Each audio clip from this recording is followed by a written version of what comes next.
छाया, मैं कुछ दिनों के लिए दूसरे शहर जा रहा हूँ। आकाश, कुछ दिन पहले तो हम यहाँ शिफ्ट हुए हैं और तुम फिर ऐसे अकेले छोड़कर काम से जा रहे हो। अरे तो नया शहर है, घूम आया करना, और मैं कॉल करता रहूंगा। ठीक है, मैं रोकूंगी तो रुकोगे थोड़ी। तुम फिर शुरू मत हो छाया, ये मेरा काम है। ठीक है, मैं अपना सामान लगा देती हूँ, बस अपना ख्याल रखना। आकाश अगली सुबह दूसरे शहर के लिए निकल गया। अपना काम खत्म करके जब वो लौटने लगा, अचानक मौसम खराब हो गया और बारिश की वजह से रास्ता बंद हो चुका था। आकाश को मजबूरन फिर से एक दिन वहां रुकना पड़ा। अपनी बोरियत को दूर करने के लिए वो बाजार की ओर निकल आया। पास में ही छोटा बाजार लगा हुआ था। आकाश आधा बाजार घूम चुका था, तभी वहीं उसे एक काफी बुजुर्ग आदमी निराश बैठा दिखा। उसके पास दो छोटी छोटी मूर्ति और एक थोड़ी बड़ी मूर्ति थी, जिस पर काफी अच्छी कारीगरी की हुई थी। बाबा, आप क्यों परेशान हो? कुछ नहीं बाबूजी, बस सुबह से कुछ भी नहीं बिका। अरे बाबा, आप परेशान ना हो। ये मूर्ति कितने की है? एक काम कीजिए, ये 2000 रुपए है, ये मुझे दे दीजिए। बुजुर्ग ने डरते और झिझकते हुए कहा, लेकिन बेटा, ये मूर्ति शापित है। ये सब बकवास बातें होती हैं बाबा, कोई शाप वाप नहीं होता है। लाओ, ये मूर्ति मुझे दे दो। बुजुर्ग ने कांपते हाथों से उस मूर्ति को आकाश को दे दिया। रात में आकाश होटल के कमरे में गया और फोन पर छाया से बात करने लगा। उसे ठंड सी महसूस होने लगी। फोन रखकर वो सोने के लिए लेट गया। रात गहरी हो चुकी थी, बारिश की वजह से ठंड थी, पर उसे अचानक गर्माहट महसूस होने लगी। उसे अच्छा लग रहा था। उसे महसूस हुआ जैसे कोई उससे चिपक कर लेटा हो। मीठी सी खुशबू, रेशमी बाल, दूसरे जिस्म की गर्मी, मानो छाया ही उसके पास हो। वो लगातार नींद में किसी के स्पर्श को महसूस कर रहा था। अचानक उसे अपने शरीर पर वजन महसूस हुआ। वो अचानक से उठकर बैठ गया। कमरे में बिल्कुल अंधेरा था। उस रूम की लाइट ऑन की तो देखा कमरा खाली था, कोई नहीं था। कमरा ठंडा था पर उसे पसीना आ रहा था। अगले दिन सुबह वो जल्दी होटल से निकल गया और शाम होते होते घर आ गया। छाया को फोन किया तो पता लगा वो माँ के यहाँ गई है, आज ही आने वाली है। उसके पास डुप्लीकेट चाबी थी। उसने गेट खोला और अंदर गया। थोड़ी देर बैठने के बाद नहाने चला गया। उसे बाथरूम में जाने के बाद ऐसा लगा बाहर कोई है। वो जैसे ही निकला उसको कोई नजर नहीं आया। वो ऊपर गया और उसे एक परछाई नजर आई। कौन है? छाया, मजाक मत करो, मुझे ऐसा मजाक पसंद नहीं है। तभी दरवाजे की डोरबेल बजी। जाकर देखा तो छाया थी। आकाश उसे देखते ही खुश हुआ और उसे गले लगा लिया। तुम सही वक्त पर आ गई, मुझे लगा कोई ऊपर है। ऊपर कौन है? मेरी कोई सौतन ले आए हो क्या? कैसी बात करती हो? अच्छा छोड़ो, मैं कुछ खाने का बना लूं, फिर बात करते हैं। हाँ ये ठीक है, मुझे ही भूख लगी है। अच्छा ये देखो कितनी सुंदर मूर्ति है। खाने के बाद वो अपने दोनों कमरे में प्यार की बातें करते हुए अपने निजी पलों के आनंद में लीन होकर सो गए। मगर आधी रात को आकाश को वही खुशबू स्पर्श महसूस हुआ। उसे लगा छाया को आज ज्यादा ही प्यार आ रहा है और वो जो कर रही है करने दूं। छाया इस बार काफी उत्तेजित लग रही थी। आकाश को भी आनंद आ रहा था। अंधेरे में छाया ने आकाश के सारे कपड़े उतार दिए और पागलों की तरह उसके जिस्म को चूमने लगी। आकाश भी पूरी तरह से उत्तेजित हो गया था। छाया की गरम गरम सांसें आकाश को पूरी तरह से पागल बना दे रही थी और वासना का खेल चरम सीमा तक पहुंच गया। कुछ ही पलों का वासना का वेग लंबी लंबी और गहरी सांसों के बीच शांत हो गया। सुबह आकाश ने देखा छाया जाग चुकी थी। छाया चाय लेकर आकाश के पास आ गई। उठो, चाय पी लो। वह चाय के लिए उठा तो छाया बोल उठी, ये मूर्ति लेकर कब से सोने लगे तुम? अरे ये तो साइड में रखी थी, वहां बिस्तर में कैसे आ गई? आ गई होगी। एनीवे, चलो तैयार हो जाओ, ऑफिस जाओगे ना? लाओ इस मूर्ति को मैं रख देती हूँ। थोड़ी देर बाद छाया कमरे में सफाई करने गई। वो काम में बिजी थी पर उसे लगा जैसे मूर्ति उसे देख रही है।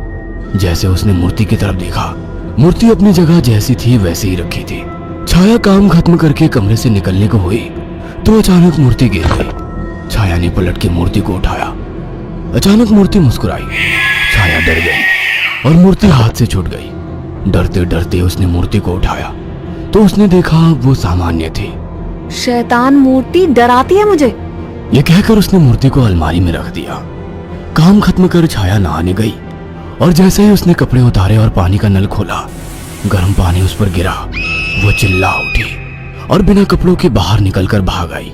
उसके जिस्म पर छाले हो चुके थे। उसने आकाश को फोन किया।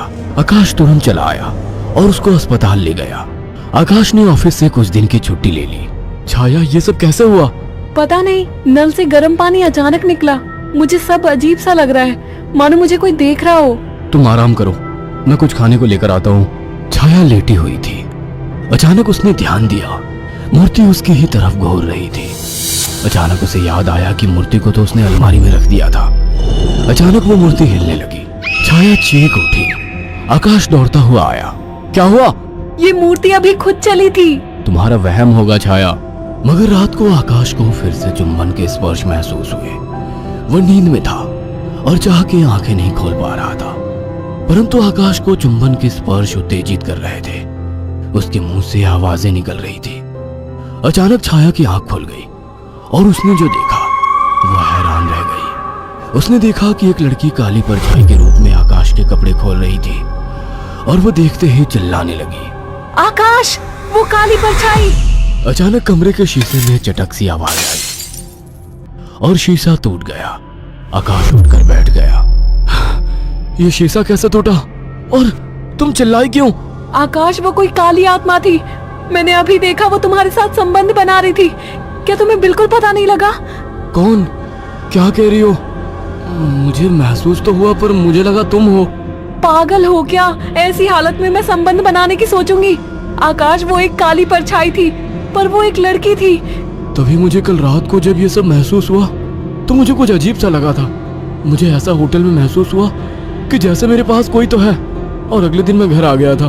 तब से जब भी सोता हूँ ऐसा कुछ होता है। मुझे लगता था कि तुम हो। तभी अचानक दोनों का ध्यान मूर्ति पर गया। आकाश ने तुरंत उस मूर्ति को बाहर फेंक दिया। कुछ दिन बाद छाया पानी पीने के लिए उठी। अचानक उसकी नजर फिर से ड्रेसिंग टेबल पर रखी मूर्ति पर पड़ी। अचानक उस मूर्ति ने काली परछाई का मुंह धारण कर लिया। छाया अचानक बेहोश हो गई। कुछ देर बाद उसकी आंखें खुली तो उसे सब सपने जैसा लग रहा था। अचानक वो किचन में चली गई। तभी वहां आकाश आ गया। अरे, पहले ठीक तो हो जाती।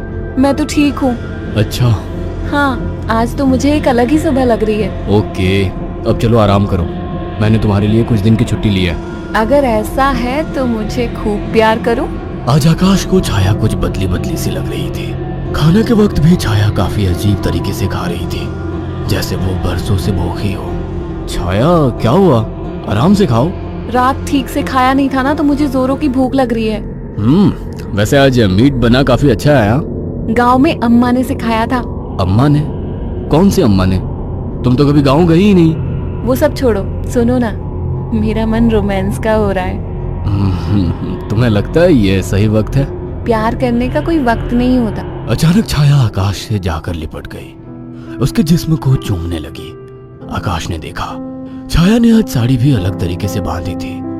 दोनों के बीच संभोग क्रिया होने लगी। दोनों काफी उत्तेजित थे। अचानक आकाश को फिर से छाया में वही खुशबू और स्पर्श महसूस हुआ। छाया आकाश को छोड़ने का नाम तक नहीं ले रही थी। आकाश को महसूस हुआ ये छाया नहीं है। आकाश ने एक झटके से छाया को धक्का दे दिया। रुक क्यों गए? प्यार करो मुझे, रुक क्यों गए? आवाज में भारीपन था। आकाश की आंखें बंद थी, पर जैसे ही उसने आंखें खोली, जिसमें छाया का था लेकिन चेहरा किसी और का था। आकाश ने कांपती आवाज में कहा, मेरी बीवी कहाँ है? छाया के चेहरे के हाव भाव बदलने लगे। उसका चेहरा सफेद और आंखें काली थी। वह गुस्से में बोली, मुझे पसंद नहीं थी वो, मार डाला उसे। अचानक वो एक परछाई में बदल गई। उसने अपने लंबे और पहने दांत आकाश की गर्दन में गाड़ दिए। आकाश एक दिल दहला देने वाली चीख के साथ शांत पड़ गया। कुछ दिनों बाद जब घर से बदबू आने लगी तो पड़ोसियों ने पुलिस को बुलाया तो देखा दोनों की लाश बहुत बुरी तरह से कटी पड़ी है और सड़नी शुरू हो चुकी थी। पुलिस को लाशों के पास से वो मूर्ति मिली थी।